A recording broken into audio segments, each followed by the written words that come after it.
Drones are quickly becoming the most important aspect of the ongoing war in Ukraine. And today, we're going to take a look at a first-person account from a Russian soldier fighting in Chasiv Yar, talking about how drone tactics have changed just in the last few months. Now, to give you an idea of the area we're talking about today, I'm going to use Deep State Map to show you where Chasiv Yar sits in eastern Ukraine. It is the first major city west of Bakhmut. I'm sure many of you recall the incredibly bloody Battle of Bakhmut a little over a year ago. And Chasiv Yar is important for Russian forces to take for a handful of reasons. One, just kind of zooming in here on the map, you can see this canal running north-south just to the east of Chasiv Yar. Taking Chasiv Yar would open a bridgehead across that canal for Russian forces to exploit further territory into Ukraine. Additionally, Chasiv Yar sits on some high ground, and I'm going to pull up a topographical map here so you can see kind of the elevation changes. And the elevation in this case is not just useful for artillery and rockets, but also for radars and communication equipment to be able to reach further throughout the battlefield. And of course, this taking of Chasiv Yar, if that were to happen, threatens additional Ukrainian towns. In fact, looking at the author that I'm going to quote here in a moment, the Russian source talking about why Chasiv Yar is so important, he said, quote, "The city is located at a height, and its occupation allows, quote, opening the flower of the offensive in the direction of Konstantinovka, Druzhkovka, Slavyansk, and Kramatorsk." And you can kind of see that from this overhead view. Now, I do want to be careful with that because I feel like 78 times so far in this war, we've heard if this one place falls, then the Ukrainian lines are going to collapse. So I don't know that I would necessarily put that weight on Chasiv Yar, but it's certainly important. And we have seen Russian forces pour in a lot of resources to Chasiv Yar in the last few months. Now, the source that I'm going off of today is an anonymous one who goes by the name Author, and he runs a Telegram channel called Project ND. Based off of what I've been able to tell from his account, and I've followed it for quite a while now, he's very clearly a Russian soldier fighting in Chasiv Yar. He's provided quite a few real-time updates of how that battle is playing out, very detailed, more detailed than we're getting from other Russian military blogger channels. So I feel pretty confident in saying, based off of his assessments and the information he puts out, that this is a Russian soldier and he is actively taking part in the fight in Chasiv Yar. Now, starting with his initial assessment here, he's talking about the types of drones being used in this portion of the front, which does vary from one sector to the other. He said among the range of equipment used by the UAV units of the armed forces of Ukraine, there are not only Mavics, like quadcopters, and FPV drones, but also heavy agricultural hexacopters called Baba Yaga and Vampire. As a rule, such hexacopters carry serious drops from mines for 82mm mortars to TM-62s. So we've seen that a little bit by Russian and Ukrainian forces, and it's worth noting that it's being used here. TM-62 are anti-tank landmines. That is a big boom, and both sides have found out some way to rig up that landmine to be able to drop it from a drone to where it impacts as soon as it hits the ground. Now, a little bit more here on the Ukrainian tactics as relayed by Russian military blogger Sargrad, and it was cited, and I originally came across it, by Timothy Milovanov, where he said, quote, "The enemy has begun pairing their slow agricultural drones, known as Baba Yaga, with fast FPV drones equipped with night cameras and thermal imagers. This tactic counters the anti-drone defenses set up by our Russian units, where machine gunners using thermal imagers play a crucial role. Now, when the team fires at the night bomber, capable of carrying up to 40 kilograms of munitions, they are immediately targeted by these FPV drones." So how about that for kind of like a drone-coordinated attack? Lure them out with the big bombers, dropping things as big as these TM-62 landmines, and then as soon as Russian forces open fire, kind of those localized air defense assets, you've got these FPV drones to take out those machine guns on the ground. That is one of a handful of things that the author brings up here that I hadn't really heard about before. But before diving into that next one, a quick thank you to the sponsor of today's video. Anyone who's watched this channel for a while knows that we try our absolute best to provide multiple perspectives around certain events to give us the best possible idea of what's going on.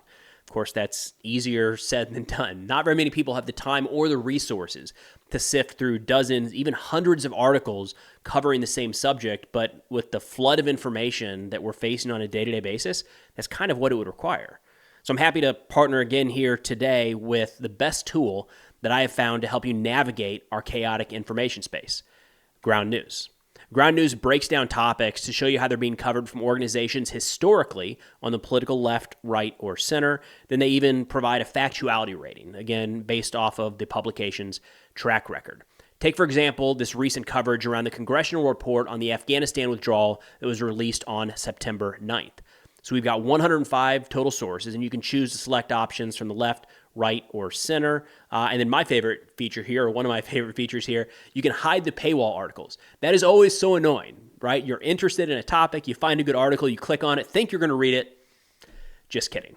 Now, while all of that work at this point is all well and good, and you're taking additional steps to better understand the information space, we all still do have our own blind spots. And Ground News actually has a feature to help with that. Strangely enough, it's called, you guessed it, Blind Spot. So on this page, they list out topics that are getting heavily skewed coverage from one side or another, meaning that you may not come across these in your daily news consumption.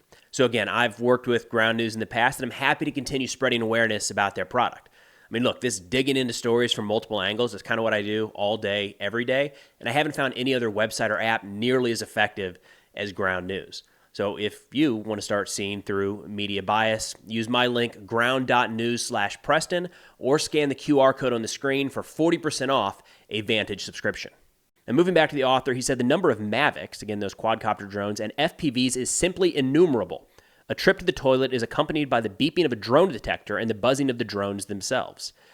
They're everywhere, nonstop. And this is kind of the heart of his argument, is saying that these drones have taken over the battlefield. And we're hearing more about it in this case here than really anywhere else along the front. Although, if you're following this war, you can certainly tell that drones are playing an outsized role, especially compared to a year ago and certainly at the beginning of the war. Now, the same mill bloggers I quoted earlier said, quote, Ukrainian FPV drones are also used more cunningly. They land near a road and wait for a target. Once a vehicle or a group of people enters their field of view, the drone takes off and strikes from ambush. So to let that set in here, what they're talking about is these drones fly somewhere into Russian-held territory. They land and shut off the rotors, if you will. So it's not making any sound. It's just sitting there on the ground quietly. And then as soon as something comes nearby, and they're probably looking overhead, waiting to see if there's a drone flying anywhere nearby, they might even have some sort of drone detector that may or may not be picking up on it based off of, the drone being turned off for a period of time. It switches back on, takes to the air, and strikes that target in an ambush. So these drones are just set up anywhere. That's wild. And think about how terrifying that must be to not just be looking overhead, but be worried about drones that have already flown in, landed, and are waiting for you to get up and move around. The author continued by saying, quote, if we consider the nature of military operations using modern urban combat as an example, the general tactics have changed significantly. For example, in Bakhmut, the assault groups of Wagner worked according to one tactic, almost classical, when the only small aircraft present in the sky were reconnaissance UAVs and at most Mavics with airdrops. And that's generally how we saw the start of this war. Drones at times were kind of used sparingly to adjust artillery, but by and large, they were reconnaissance drones. And we've slowly seen them adapt to dropping munitions and the FPVs and so on and so forth. However, he says, in the Battle of Chasiv Yar, as in the ongoing battles for other populated areas, the parties have almost reached a significant saturation of units with electronic warfare and UAVs, and it is they who play the primary role in the successful conduct of offensive and defensive operations. So what he's saying there is drones have moved from supporting technology to kind of the main effort in a lot of these big battles. Now, of course, drones can't take and hold territory like an actual soldier could, but it's interesting to see the recognition that these drones are getting as, again, quickly becoming the most important aspect on the modern battlefield.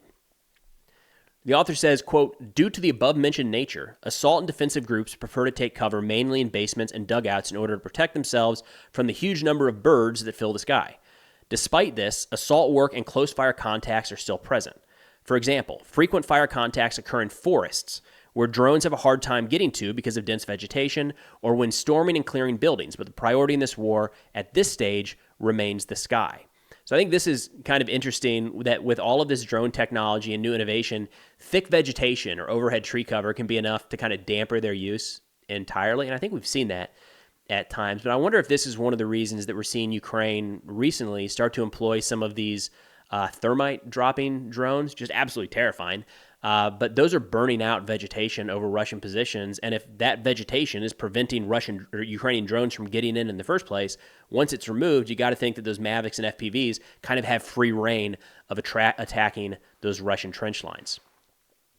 Now, the author says, quote, UAVs on fiber optics are actively used, which do not care about electronic warfare. This was just a small segment in there, and he really didn't expand on it, but it's something we've started to hear more and more about that I felt like was worth getting into. So he's kind of talking about these FPV drones being used as a sort of guided missile, wire-guided missile, which it gives that drone then kind of the same pros and cons you would have with a system like the U.S. TOW missile.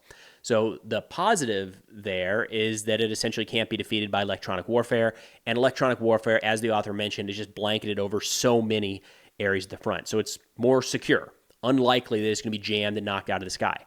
The two major cons when it comes to attaching some sort of fixed cable to one of these drones is, of course, first and foremost, range. There's only so much cable, right? I mean, technically, they could add a lot of cable. I don't think there's a maximum amount here per se. But as a reference, the TOW missile has a range of about 4,000 meters, so 4,000 on or about meters worth of that cable. That's pretty close in this war, all things considered. A lot of the strikes are actually taking place well beyond that distance. So it does significantly reduce the range. The other one here is with a cable laying out behind the drone. No matter how big or small it is, you have to worry about that getting hung up on something or just coming loose entirely. And again, this is something that we regularly see, not just in the U.S., but around the world. Anybody who uses wire-guided munitions, there's always that risk that the wire hits a power line or a branch, it comes loose, and just like that, you completely lose control of the munition.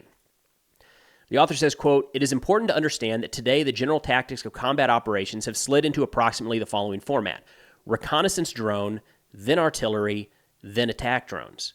He said most losses in modern combat operations occur in the drone-artillery combination. When a reconnaissance drone detects enemy positions, first an artillery strike is carried out, then a control attack is carried out by kamikaze drones or a reconnaissance drone with the function of bombing with small munitions. So there's a few notes that I wanted to call out here. And the first one is just to stress how much this has changed since the opening days of this war in Ukraine just over 2 years ago.